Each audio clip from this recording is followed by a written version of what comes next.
everyone, my name is Vina, aka Miss WOCReader, and welcome back to my channel. Today I'm here to talk about Blood Slaves by Marcus Redmond. You've heard me mention this one multiple times on this channel, and you've probably seen it on some books like Sinner's recommendation lists, and you've probably just seen some people on your timeline talk about it as now it's out in the world.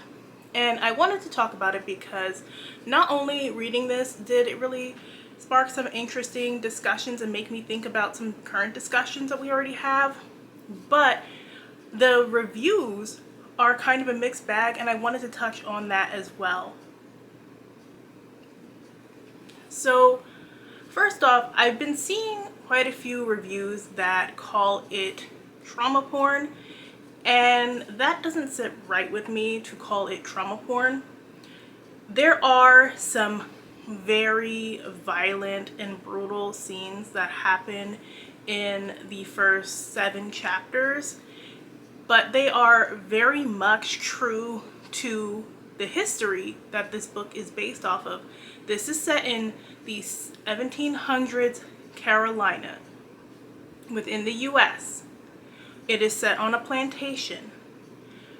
We get introduced to the plantation environment of Slave Village, where these people are being brutalized. This book doesn't even touch upon half of the horrors of slavery that these people actually endured. We just see some of the pain, and it's not easy to read at all. And I expect some people won't be able to read that. That is why, before going in, expect it to have the horrors of slavery and not sugarcoat them, but also read the triggers, because I saw some people saying this book needed stronger triggers. He literally listed all the triggers. It said blood and gore, violence, nudity, murder, maulings, treatment of slaves, including beatings, torture, emotional and psychological and physical abuse, sexual abuse, including rape, child abuse, including pedophilia, cultural abuse, racism, including racist slurs, hate speech, and systematic racism. This is not a story about slavery. This is a story about a slave. That's one of the early pages. So I saw a lot of people saying, oh, people didn't really trigger warn it. It's trigger warned on page. Go in expecting the triggers to be there. There was some stuff that we got to see on page that was uncomfortable. It's not meant to make you comfortable. It is meant to make your skin crawl. It is meant to make you emotional, meant to make you angry. And I think that Marcus Redmond does such a great job with his writing style, just making it a cinematic experience. You almost feel like you're watching it play out in front of you. I was going back and forth between reading it on page, but also when I was going to and from work and when I was on lunch breaks driving around, I was listening to the audiobook, which, by the way, the narrator does a phenomenal job. But I really felt immersed in the story while reading it. And while there was some definitely gruesome stuff, I will say this is not the most gruesome thing that I've read. I've read some books that were a lot worse, and those were books that were presented to me as like badass kick-ass books that had nothing to do with slavery.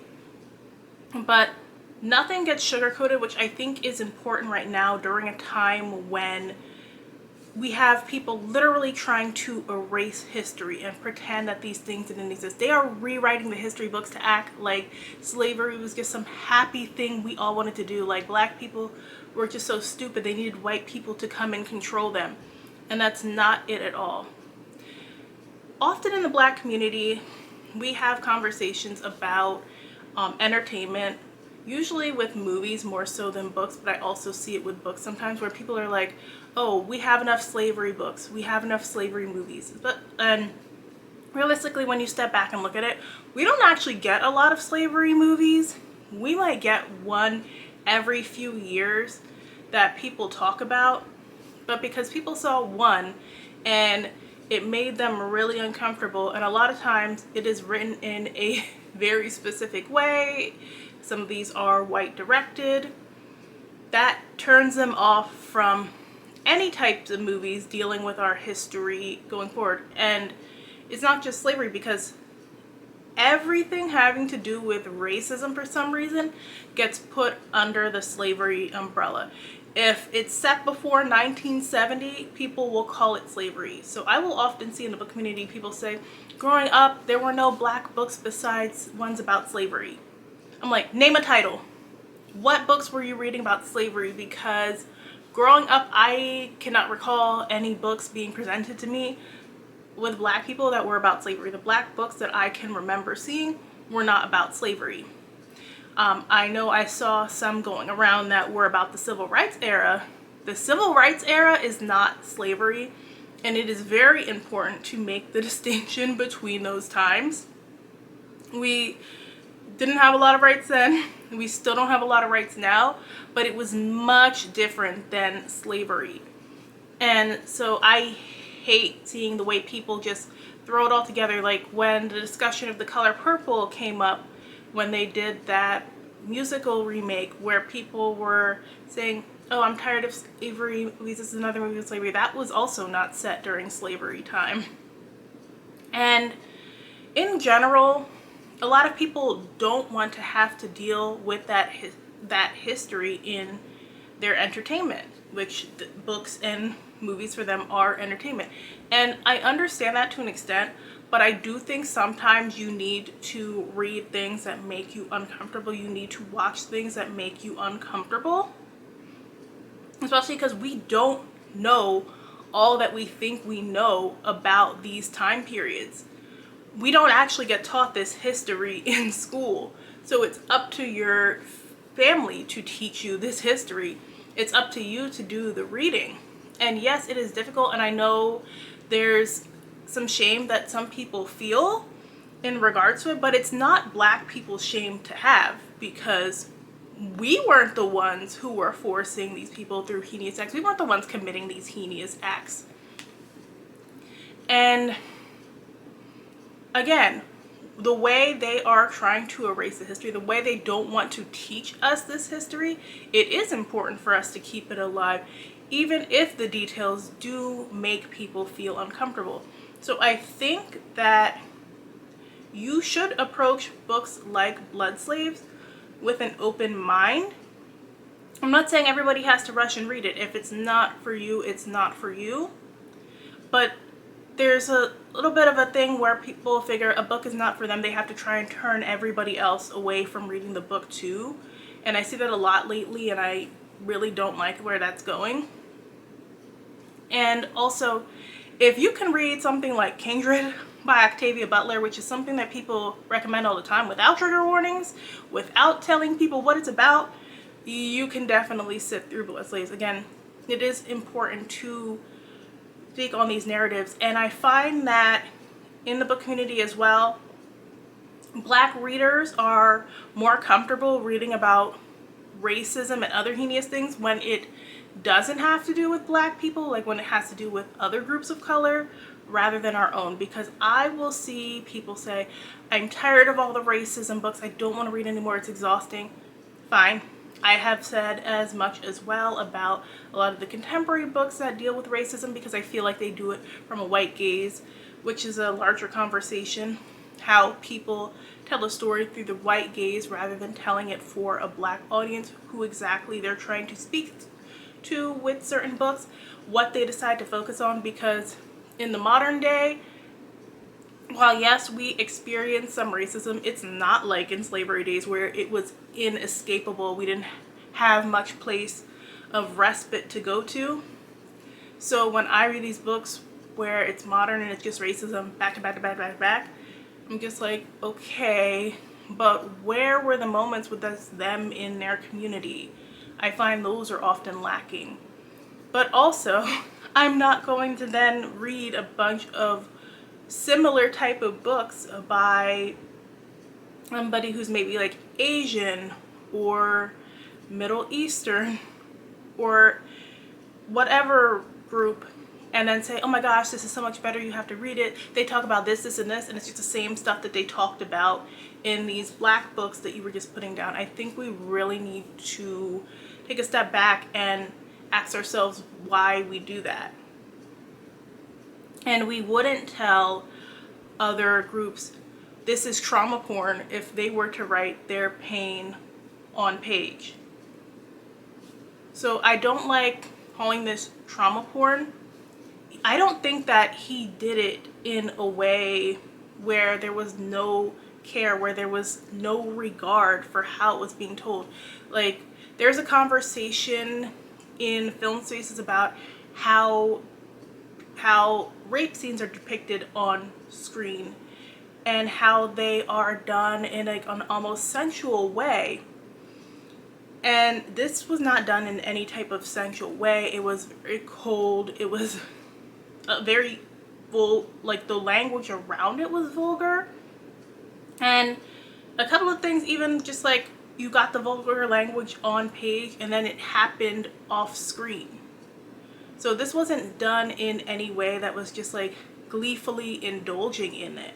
So getting back to Blood Slaves, we go into it being introduced to some backstory about Rafazi, who is the sole survivor of the Ramanga tribe, which is a tribe of African vampires.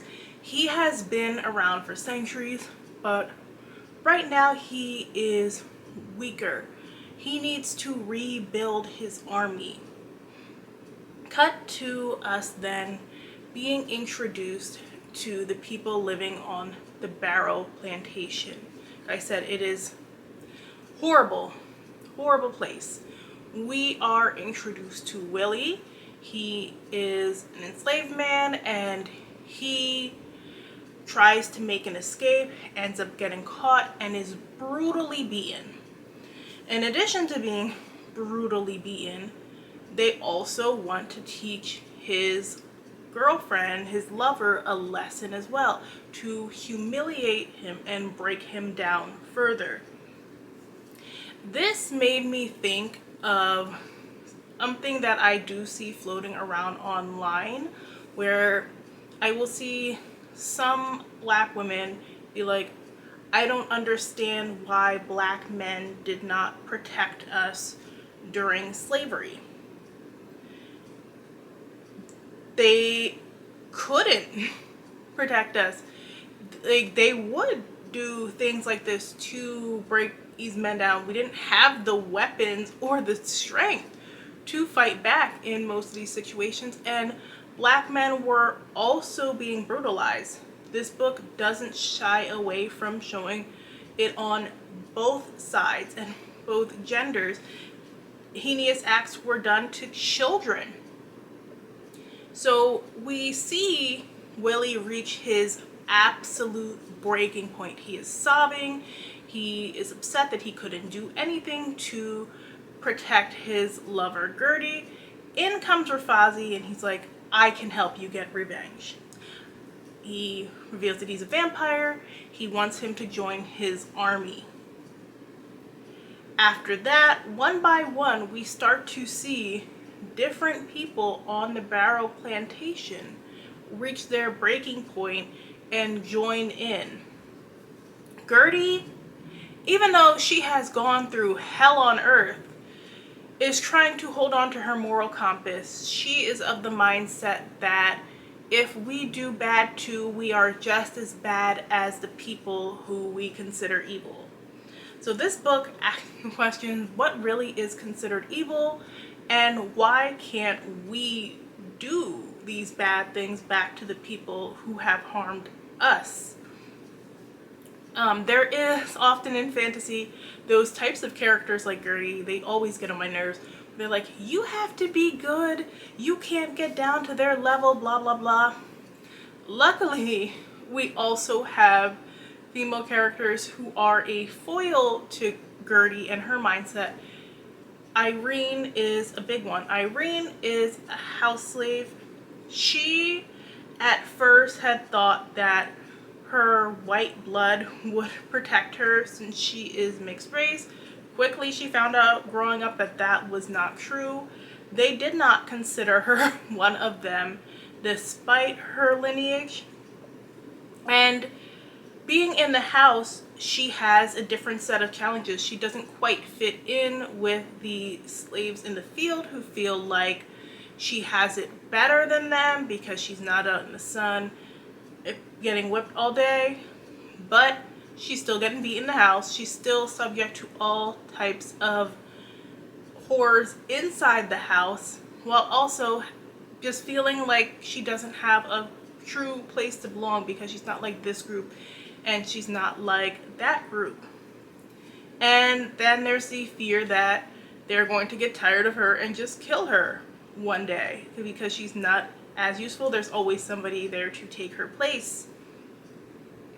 Seeing her get to take her revenge was very satisfying. Once I started listening to her point of view, I immediately felt for her. I was rooting for her to win. It's hard not to just root for these different people after the things that they have gone through. And we slowly see people join into this army. There's a slow build to a greater battle. We do see them killing people along the way who have harmed them, but at the same time they realize, well, we can't just all burn it all down at once. We need to plan this because we need to make sure that even the people who aren't joining us are still safe, because just because they don't want to join us in our fight for vengeance doesn't mean we're going to abandon them. We want to get them out unharmed, and we want to be able to rebuild our own in the future. So this book is the first in a trilogy, which I don't think a lot of people realize either. This is a book one. So we'll probably get a little bit more backstory in book two. And I just thought this was such a compelling read. I was reading it and I just wanted to keep going. I was enthralled. My heart was racing at some points. I think the pacing was pretty even. And that ending just left room for some interesting things to happen. I don't know exactly what direction that they're going in, besides them going to these other plantations to try and free more people. But what happened in the epilogue, it'll leave you wondering, okay, what is their plan here? So I thought Blood Slaves was a pretty strong first book. It also has me interested in another book that's coming out next year by the same publisher called Burn Down Master's House. That one has been getting good early reviews. That's not on the fantasy or empire side, but it is on the historical fiction side, and I think it will sit in conversation with this one. I am still reading reviews of this one to get people's thoughts.